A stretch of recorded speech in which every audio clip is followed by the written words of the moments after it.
ప్రస్తుతం ఇదే అంశంపై మనతో మాట్లాడడానికి టెక్నికల్ ఎక్స్పర్ట్ నల్లమోతు శ్రీధర్ గారు అలాగే టీడీపీ లీడర్ ఆనం వెంకటరమణారెడ్డి గారు మనతో మాట్లాడడానికి సిద్ధంగా ఉన్నారు. సార్ నమస్తే సార్ శ్రీధర్ గారు. నమస్తే సార్ వెంకటరమణారెడ్డి గారు. Good morning madam. ముందుగా శ్రీధర్ గారు, సో ఒక సంస్థకి సంబంధించి, అది కూడా పేరు ప్రఖ్యాతులు ఉన్న సంస్థ, అలాగే ప్రజాదరణ ఎక్కువగా ఉన్న సంస్థకి సంబంధించిన ఈ వెబ్సైట్లకు సంబంధించి ఈ ట్యాగ్స్ ని అసలు ఎప్పుడు ఉపయోగిస్తారు సార్? ఎందుకంటే ఇలా మిస్యూజ్ చేయడం వెనక కారణాలు ఏంటి? ప్రధానంగా టెక్నికల్ గా ఇది ఎలా పాసిబుల్ అవుతుంది సార్? ముఖ్యంగా ఏ వెబ్సైట్ అయినా కూడా ఒక వార్త రాసినప్పుడు, తన వెబ్సైట్ లో వార్త రాసినప్పుడు ఆ వార్తలో ఉండే అంశాలకు సంబంధించిన కీవర్డ్స్, ఉదాహరణకు తిరుపతి లడ్డు అనుకోండి, తిరుపతి లడ్డు అనేది ఒక కీవర్డ్ అవుతుంది. సో ఎలాగా దాంట్లో టీడీపీ అని మెన్షన్ చేస్తే టీడీపీ అనేది ఒక కీవర్డ్ అవుతుంది. ఎలాగా వార్తలో ఉండే ఒక 4-5 కీవర్డ్స్ ని ఆ మూమెంట్ కి మొత్తము రాష్ట్ర వ్యాప్తంగా లేదా దేశవ్యాప్తంగా చర్చ జరుగుతున్న అంశాలు ఏవైతే ఉంటాయో వాటి 4 కీవర్డ్స్ తీసుకుంటుంది. అంటే ఒకటే వార్తకు సంబంధించిన కీవర్డ్స్ అనేది ప్రైమరీగా తీసుకుంటారు. అలాగే ఏ వార్తా సంస్థ ప్రచురిస్తుందో ఆ వార్తా సంస్థకు సంబంధించిన పేరు తెలిసేలాగా, ఉదాహరణకి ఏబిఎన్ ఆంధ్రజ్యోతి పబ్లిష్ చేస్తున్నప్పుడు తన వెబ్సైట్ లో ఏబిఎన్ ఆంధ్రజ్యోతి అని చెప్పేసి ఒక ట్యాగ్ తీసుకుంటూ ఉంటారు. సో వాళ్ళు సాక్షి రాస్తుంటే కనుక సాక్షి అని ట్యాగ్ తీసుకుంటారు. అంతే తప్పించి ఏబిఎన్ ఆంధ్రజ్యోతి రాసినప్పుడు సాక్షి పేరు తీసుకోవటం కానీ, సాక్షి రాసేటప్పుడు ఏబిఎన్ పేరు తీసుకోవటం కానీ కంప్లీట్లీ అనెథికల్. అదొకటి క్లారిటీగా. రెండోది, ఈ కీవర్డ్స్ ఎందుకు ఉపయోగపడతాయంటే, చాలా మంది ఇండియాలో కానీ యుఎస్ లో కానీ ఉన్న వాళ్ళు తాజా వార్తలు తెలుసుకోవడం కోసం గూగుల్లోకి వెళ్ళేసి వెతుకుతారు. ఆ వెతికినప్పుడు ఏమవుతుంది, ఉదాహరణకి తిరుపతి లడ్డు అనే కీవర్డ్ తీసుకున్నప్పుడు ఏబిఎన్ ఆంధ్రజ్యోతి చాలా నిక్కచ్చిగా సమాచారం ఇస్తుందని నమ్మకం ఉండి ఒక యూజర్ వచ్చాడు అనుకుందాం. తిరుపతి లడ్డు అని వెతికినప్పుడు స్టార్టింగ్ లో వచ్చేటప్పటికి ఏబిఎన్ ఆంధ్రజ్యోతి పేరు మీద ఏబిఎన్ ఆంధ్రజ్యోతి వెబ్సైట్ లో రాయబడిన ఆర్టికల్ ఉంటే అతను సాటిస్ఫై అవుతాడు. అలా కాకుండా వీళ్ళు ఏం చేస్తున్నారంటే, మనం లేటెస్ట్ గా చూసిన దాంట్లో తిరుపతి లడ్డు అని ఏబిఎన్ ఆంధ్రజ్యోతిలో వార్త చదవడానికి ఇష్టపడేసి ఒక అతను గూగుల్ చేస్తే పైన అక్కడ వచ్చేటప్పుడు రిజల్ట్స్ లో సాక్షి ఏబిఎన్ ఆంధ్రజ్యోతి ట్యాగ్ అనేది పెట్టడం వలన ఆటోమేటిక్ గా ఫస్ట్ రిజల్ట్స్ లో వాళ్ళకి వచ్చేలాగా సెర్చ్ ఇంజిన్ ఆప్టిమైజేషన్ చేస్తూ ఉన్నారు. సహజంగా ఎంతో కొంత టెక్నికల్ అవగాహన ఉన్న వాళ్ళైతే ఇదైతే తప్పుగా ఉందని చెప్పేసి అని ఆ నెక్స్ట్ రిజల్ట్ వెళ్ళడం అలా జరుగుతుంది. కానీ మోస్ట్ ఆఫ్ ద పీపుల్ ఏంటంటే కొద్దిగా అవగాహన లేని వాళ్ళు, ఈ కీవర్డ్ల మీద అవగాహన లేని వాళ్ళు, సో ఫస్ట్ రిజల్ట్ ఏదైతే ఏబిఎన్ ఆంధ్రజ్యోతి ట్యాగ్ లైన్ తో సాక్షి ప్రచురించిన దాన్ని క్లిక్ చేసేసి వెళ్తారు. అంటే పరోక్షంగా జరుగుతుంది ఏంటి, వార్త తనది కాదు, ముఖ్యంగా చెప్పండి ట్యాగ్ తనది కాదు, వేరే వాళ్ళ పేరు పెట్టుకొని వేరే వాళ్ళ అభిమానులో లేకపోతే ఇష్టపడే వాళ్ళు ఈ సంస్థ అయితే మంచి వార్త ఇస్తుందని చెప్పేసి నమ్మకున్న వాళ్ళు వెతికినప్పుడు వాళ్ళనే తన వెబ్సైట్ కి దొడ్డిదారిని రప్పించుకునే ప్రయత్నంగా ఈ ట్యాగ్స్ ని వాడటంగా మనం చెప్పుకోవచ్చు. అంటే ఒక రకంగా చెప్పాలంటే ఎవరో ఏమి వెతికినా కూడా నా దగ్గరికే రావాలి. యాక్చువల్లీ ఇది అనెథికల్ ప్రాక్టీసెస్.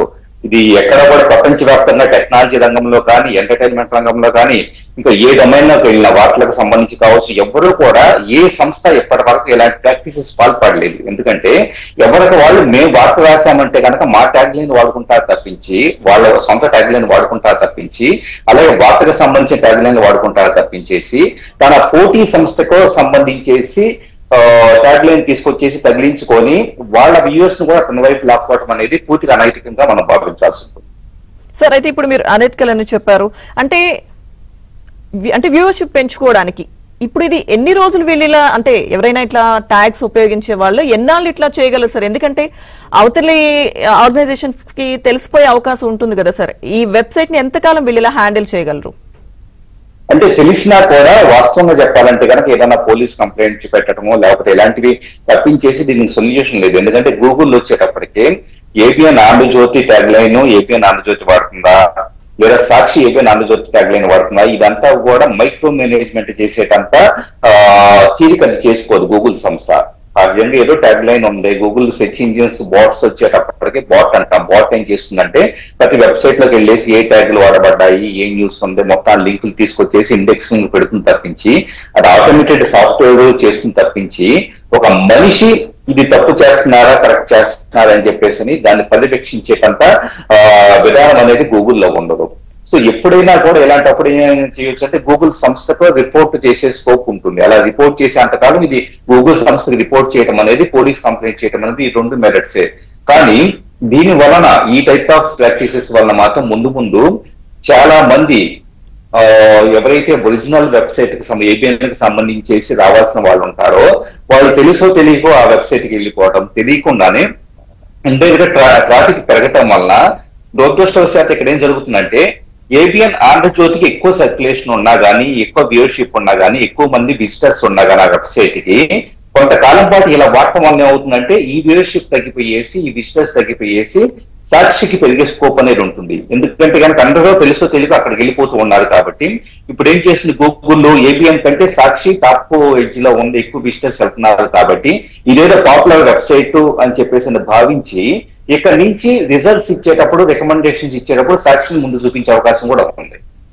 ఓకే సార్, అయితే వన్స్ ఇప్పుడు అంటే ఈ ఏబిఎన్ ట్యాగ్ ని వాడుతున్నారని తెలిసిన తర్వాత, న్యూస్ బయటకు వచ్చిన తర్వాత అది వెంటనే డిలీట్ చేసే అవకాశాలు ఎంతవరకు ఉంటాయి సార్? అలాగే అంటే ఒకవేళ ఈ హిస్టరీలో కానీ ఎక్కడ వీళ్ళు ఇలా చేసినట్టుగా మళ్ళీ తర్వాత కూడా దొరికే అవకాశాలు ఉండవా?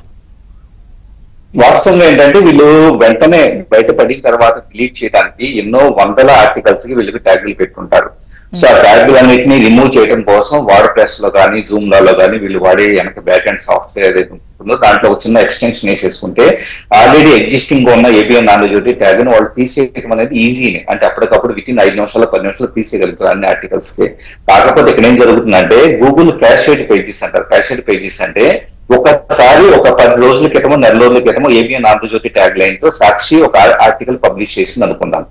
అలా రోజుల నుంచి అది క్యాషేలో ఉంటుంది. అంటే గూగుల్కి వచ్చేటప్పటికి సాక్షి వెబ్సైట్ లో ఉండే link, ABN Andhrajyothy tag line, ఈ రెండు కూడా గూగుల్ తన దగ్గర చాలా స్థిరంగా తన మెమరీలో స్టోర్ చేసుకున్నట్లుగా లెక్క.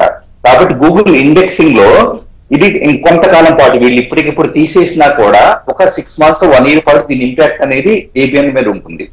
సో ఇది చెప్పాలంటే కనుక చాలా పెద్ద ప్రమాదకరమైన విషయంగా కూడా మనం భావించాల్సి ఉంటుంది. సార్, అయితే అంటే ఇటువంటివి జరగకుండా అడ్డుకునే అవకాశమే లేదంటారా సార్?